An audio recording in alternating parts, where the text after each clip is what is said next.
Você conhece a leishmaniose? Sabia que ela e a dengue possuem várias similaridades e diferenças? Para começar, tanto a dengue quanto a leishmaniose atingem de alguma forma os componentes do sistema sanguíneo. A leishmaniose afeta principalmente os macrófagos, que são células de defesa do corpo, enquanto a dengue ela vai afetar nas plaquetas, que são componentes do sistema sanguíneo que atuam na coagulação do sangue, impedindo hemorragias. Um adendo sobre os macrófagos. Macrófagos são células encontradas nos tecidos, contudo, são originados através dos monócitos, que são células do sistema sanguíneo originadas na medula óssea. A dengue é uma doença provocada por um vírus, enquanto a leishmaniose é uma doença provocada por um protozoário. Um outro paralelo interessante entre esses dois quadros é que ambos são transmitidos por insetos da ordem Diptera, popularmente conhecidos como mosquitos. Mas é importante ressaltar que os mosquitos que transmitem a dengue e a leishmaniose são de grupos diferentes. A leishmaniose é transmitida por flebotomíneos, popularmente chamados de mosquito palha, enquanto a dengue é transmitida pelo famoso Aedes aegypti. Os ciclos dessas doenças eles vão aí acontecer de formas similares, mas com algumas diferenças. Começando com apenas as fêmeas, tanto dos flebotomíneos quanto do Aedes aegypti, transmitem as respectivas doenças. Bom, então, por que apenas as fêmeas podem transmitir essas doenças tanto na leishmaniose quanto na dengue? É simples. As fêmeas precisam de sangue para maturar os seus ovos.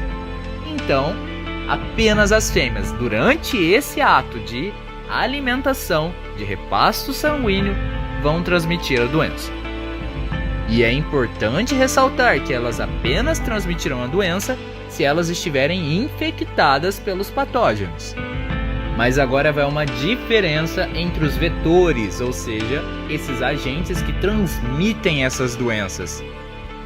No caso da dengue, após o repasto sanguíneo e a maturação dos ovos, a fêmea vai procurar por um local para depositar os seus ovos, em um local com água parada. Na água, esses ovos vão então eclodir em larvas e essas larvas vão se desenvolver em meio aquoso.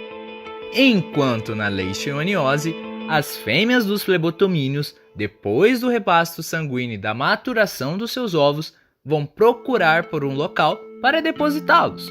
Mas diferente da dengue, os flebotomíneos depositam seus ovos em matéria orgânica, ou seja, resto de folhas, em decomposição, fezes e etc.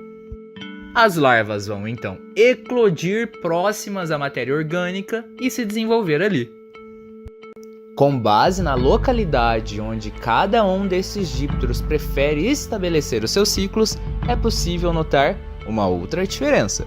Enquanto o Aedes aegypti é extremamente adaptado a ambientes urbanos, ou seja, cidades, os flebotomíneos, ou seja, os mosquito palha, eles têm uma preferência por ambientes rurais ou periféricos. A prevenção da leishmaniose e da dengue possuem pontos em comum, mas também divergências. Para começar, ambas as enfermidades são transmitidas por mosquitos. Mosquitos são os vetores dessas doenças. Então, uma das formas mais eficazes de controle é justamente o controle desses vetores. No caso da leishmaniose, deve-se ficar atento ao acúmulo de lixo.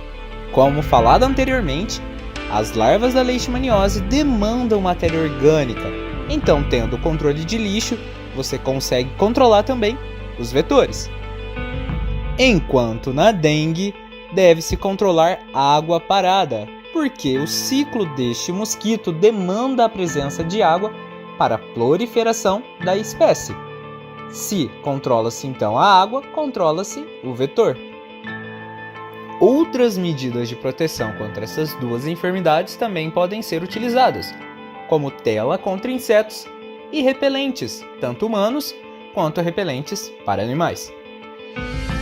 Essas são algumas das similaridades e diferenças entre a leishmaniose e a dengue.